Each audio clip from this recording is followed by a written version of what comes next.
Hello, good morning, good evening, good afternoon, and remember, Context is Everything Media Network founder and CEO John Michael is reading a textbook cover to cover.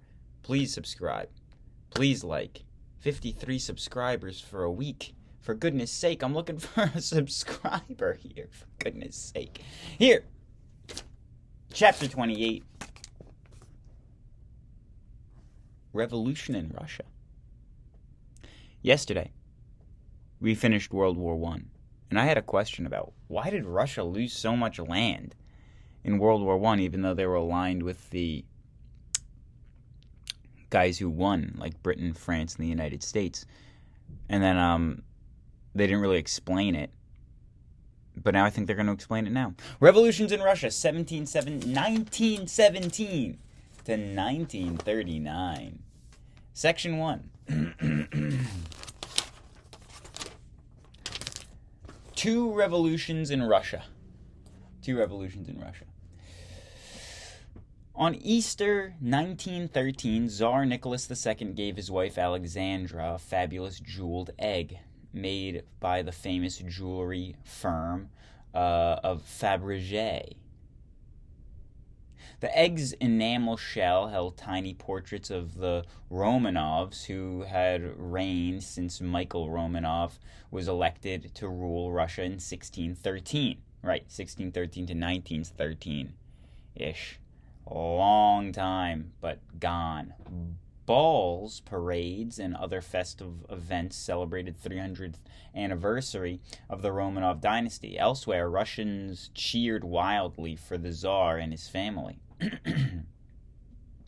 Tsarina Alexandra felt confident that the people loved Nicholas too much to ever threaten him. They are constantly fighting the emperor with threats of revolution, she told a friend. And here, you see it yourself. We need merely to show ourselves, and at once their hearts are ours. I should start trying to do accents other than British accents, but I haven't yet. That was a Russian woman, by the way. Appearances were deceiving. After the revolution of 1905, Nicholas had failed to solve Russia's basic political, economic, and social problems. Discontent sparked new eruptions. In March 1917, the first of two revolutions would topple the Romanov dynasty to pave the way for an even more radical change. New heading. Let me get some sunglasses. I'll be right back. The March Revolution. The March Revolution. Thank you, folks, for joining here. Number one, YouTube in canine viewership. Put the channel on for your dog while you're away. Sometimes life brings you away from home. But hey, Rover doesn't know why. Your dog's always going to be concerned that you're not there. Your dog's really sad that it's alone. So instead of leaving your dog alone, put Context is Everything Media Network channel on playlist and just let it run. Your dog will thank you. And your dog will learn about the March Revolution.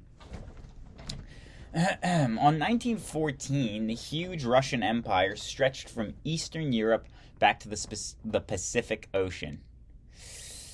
Unlike industrialized Western Europe, Russia was a backward land dominated by landowning nobles, priests, and other autocratic czar. Much of its majority peasant population endured stark poverty. A small middle class had an urban working class were emerging as Russia began to industrialize. Long-term unrest. Under pressure, czars had made some reforms, but too few to ease the nation's crisis. The elected Duma, set up after the revolution of 1905, had no real power. Moderates pressed for a constitution and social change, but Nicholas II, a weak and ineffectual man, blocked attempts to limit his authority. Like past czars, he relied on his secret police and other enforcers to impose his will. Adding to the problem of government were corrupt bureaucracy and overburdened court system. Revolutionaries hatched radical plots. Some hoped to lead discontented peasants to overthrow the Tsar's regime. Marxists tried to ignite revolution among the proletariat, growing class of factory and railroad workers, miners and urban wage earners. To outwit government spies and informers, revolutionaries worked in secrecy under rigid discipline. A revolution, they believed, would occur when time was ripe. Impact of World War I. The outbreak of war in 1914 fired national pride and united Russia. Armies dashed to battle with enthusiasm. But like the Crimean and Russo-Japanese wars, World War I quickly strained Russian resources. Factories could not turn out enough supplies. The transportation system broke down, delivering only a trickle of needed materials to the front. By 1915, many soldiers had no rifles or ammunition. Badly equipped, poorly led, they died in staggering numbers. In 1915 alone, Russian casualties reached 2 million.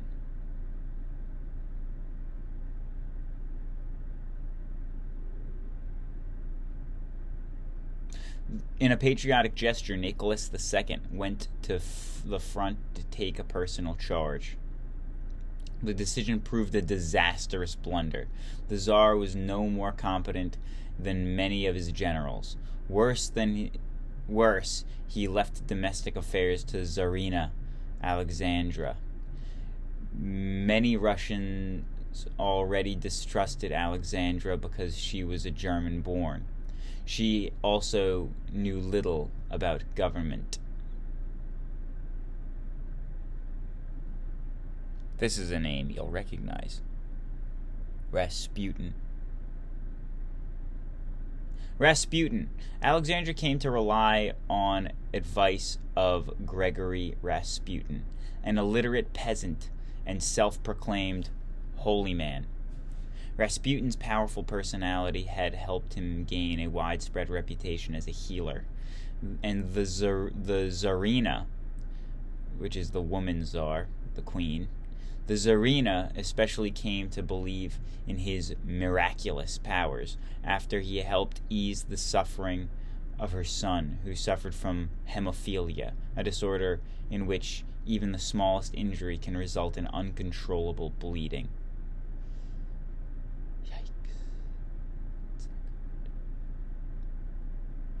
By 1916, Rasputin's influence over Alexandra had reached new heights and weakened confidence in the government. Officials were appointed or dismissed at his say-so. Those who flattered him won top jobs, yet Alexandra ignored all warnings about Rasputin. Fearing for the monarchy, a group of Russian nobles killed Rasputin on December 29, 1916.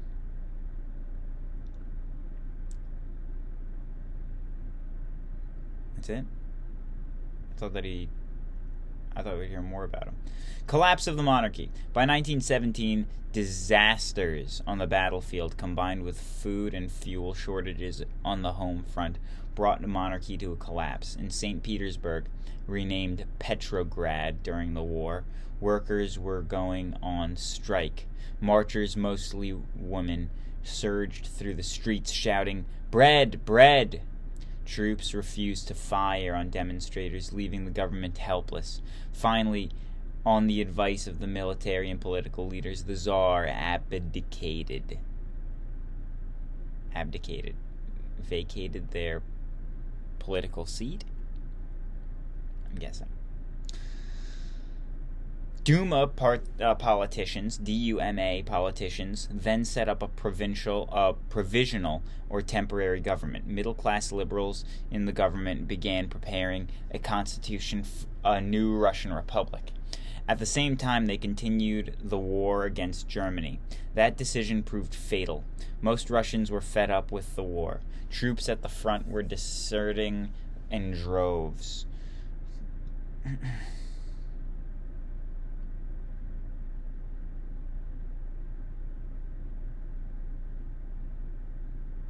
Peasants wanted land.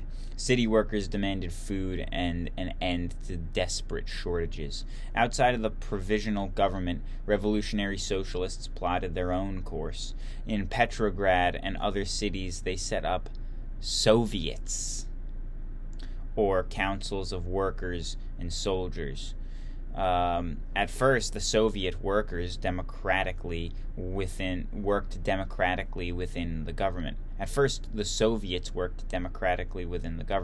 Before long, though, the Bolsheviks, a radical socialist group, took charge. The leader of the Bolsheviks was determined revolutionary, and his name, V.I. Lenin. Ilyanov? Is that the I? Lenin and the Bolsheviks. New heading. Vladimir Ilyich Ulyanov, I was right, I think, I forget what I said, was born in 1870 to a middle-class family. Lenin was the name he adopted when he became a revolutionary. When he was 17, his older brother was arrested and hanged for plotting to kill the Tsar. The execution branded his family as a threat to the state, and this instilled in the young Vladimir Ilyich Ulyanov a hatred for the Tsarist government.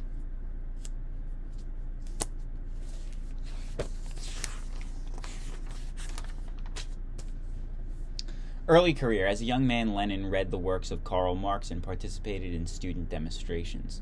He spread Marxist ideas among factory workers along with other socialists, including Nadezhda Krupskaya.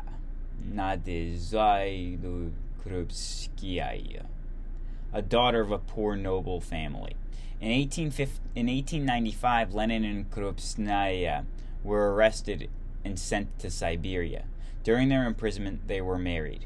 After their release, they went into exile in Switzerland. That's nicer. There, they worked tirelessly to spread revolutionary ideas. A rival once described Lenin's total commitment to the cause. There is no other man who is absorbed in revolution 24 hours a day, who has no other thoughts but the thought of revolution, and who, when he sleeps, dreams of nothing but revolution. The new view of Marx. Lenin adopted Marxist ideas to fit Russian conditions. Marx had predicted that the industrial working class would rise spontaneously to overthrow capitalism, but Russia did not have a large urban proletariat. Instead, Lenin called for an elite group to lead the revolution and set up a dictatorship of the proletariat. Though this elite revolutionary party represented a small... Come on! You're not supposed to yawn. Come on. Darn it. And we're back. Please like and subscribe. My name is John Michael. I'm going to start doing a normal podcast shortly.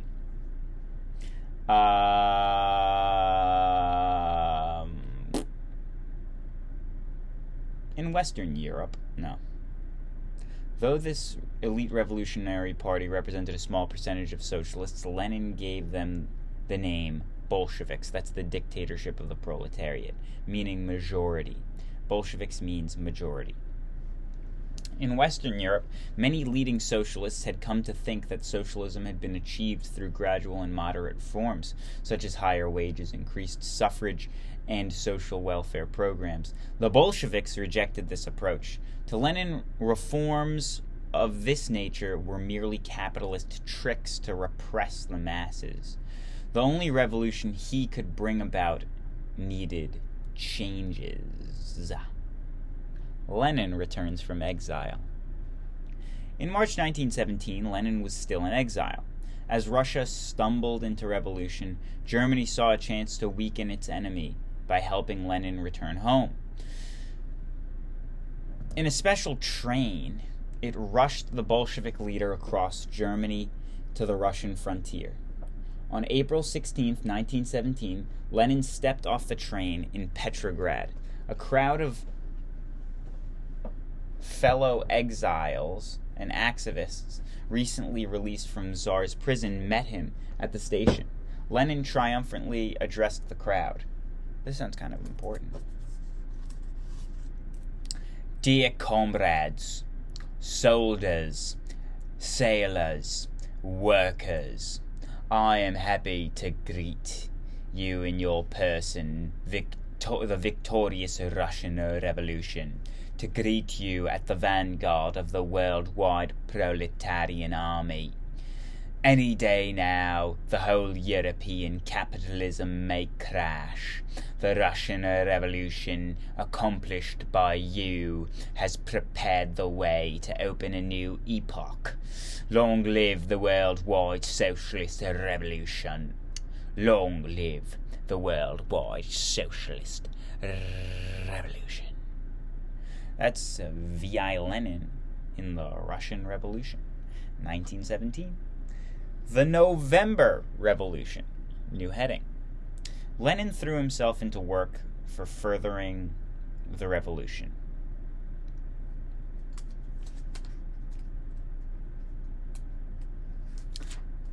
Lenin threw himself into the work of furthering the revolution. He was assisted by another committed Marxist revolutionary, Leon Trotsky. To the hungry, war-weary Russian people, Lenin and Bolsheviks promised peace, land, and bread. Peace, land, and bread. The provisional government, meanwhile, continued the war effort and failed to deal with land reform. In the summer of 1917, the government launched a disastrous offensive against Germany. By November, according to one official report, the army was a huge crowd of tired, poorly clad, poorly fed, embittered men. Growing numbers of troops mutinied. At the same time, peasants seized land and drove off fearful landlords. Bolshevik takeover. Conditions were ripe for the Bolsheviks to make their move. In November 1917, squads of Red Guards, armed factory workers, joined mutinous sailors from Russian fleet in attacking provisional government. In just a matter of days, Lenin's forces overthrew a government that no longer had any support. In Petrograd, St. Petersburg, members of the government were meeting in a room at the Winter Palace. Suddenly, a young cadet entered the chamber to announce that the Bolsheviks were storming the palace. "What are the provisional government's orders?" he asked. "It's no use," one politician announced. "We gave up. No bloodshed." A moment later, armed rebels flooded the room. The provisional government had fallen without a struggle. The Bolsheviks in charge. The Bolsheviks quickly seized power in the cities. In Moscow, it took a week of fighting to blast the local government out of walled Kremlin. The former Tsarist center of government, Moscow, became the Bolsheviks' capital and the Kremlin their headquarters. "We shall now occupy ourselves in Russia in building up the proletarian social state," declared Lenin. The Bolsheviks ended private ownership of land and distributed land to peasants. Workers were given control of factories and mines. A new red flag with an entwined hammer and sickle symbolized unity between peasants and workers. Throughout the land, millions, though they had at last gained control over their own lives. In fact, Though throughout the land, millions thought they had at last gained control of their own lives. In fact, the Bolsheviks renamed communists would soon become their new masters. Russian Civil War. Russian Civil War, new heading. After the Bolshevik Revolution, Lenin quickly sought peace with Germany. Russia signed a treaty of Brest-Litovsk. Brest-Litovsk in March 1918, giving a huge chunk of its territory to its population. And the cost of peace was extremely high, but the communist leaders knew that they needed all their energy to defeat the battery of enemies at home. Oh. Well, I guess that explains the map from the other day. So, what time is it here? At 20 minutes and 30 seconds, I can tag the previous video or something like that. Because this explains why they lost so much land in World War I. They signed it away. I don't really get it, but they did sign it away in the Brest-Litovsk of March 1918. Opposing forces. For 3 years, civil war raged between the Reds, as the communists were known, and the Whites, as the counter-revolutionaries who remained loyal to the Tsar were known. National groups of the Tsar had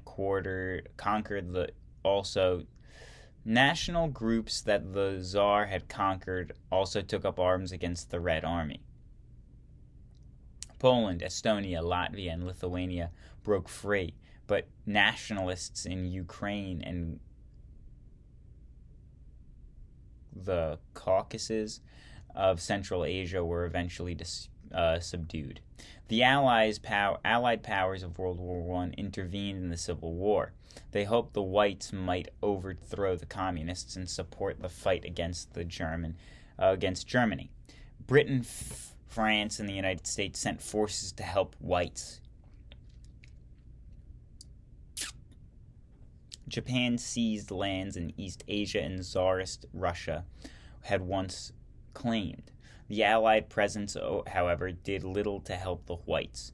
The Reds appealed to nationalism and urged Russians to drive out foreigners. In the long run, Allied invasions fed communist distrust of the West.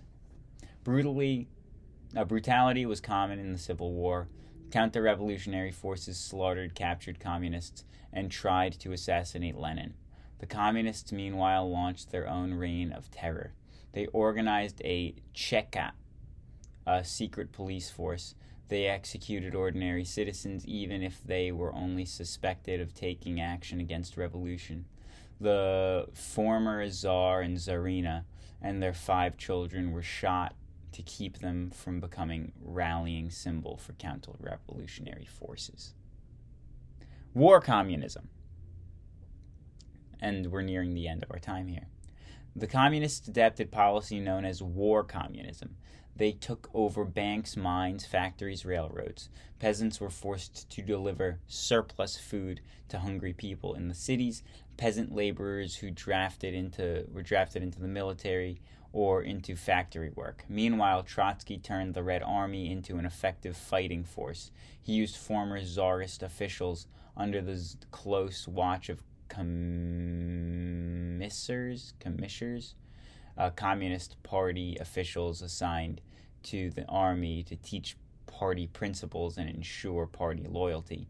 Trotsky's passionate speeches roused soldiers to fight. So did the order to shoot every 10th man in a unit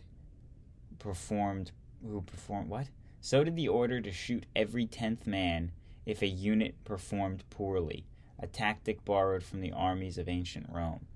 Jeez. The great Russian writer Maxim Gorsky had supported revolution and was a friend of Lenin. But he opposed the severities of war communism. Gorky, G-O-R-K-Y. Gorky later recalled Lenin's response to his complaints. Is it possible to act humanely in a struggle of such unprecedented ferocity? Where is there any place for soft-heartedness or generosity? We are being blockaded by Europe. We are deprived of our help, of the European proletariat. Counter-revolution is creeping like a bear on us from every side. What do you want? Are we not right? Maxim Gorky. Days of Lenin. Days with Lenin. And finally, the costly triumph. By 1921, the communists had defeated their scattered foes, but Russia was in chaos. Millions had died since the beginning of World War I. Millions more perished from the famine and disease that stalked the land.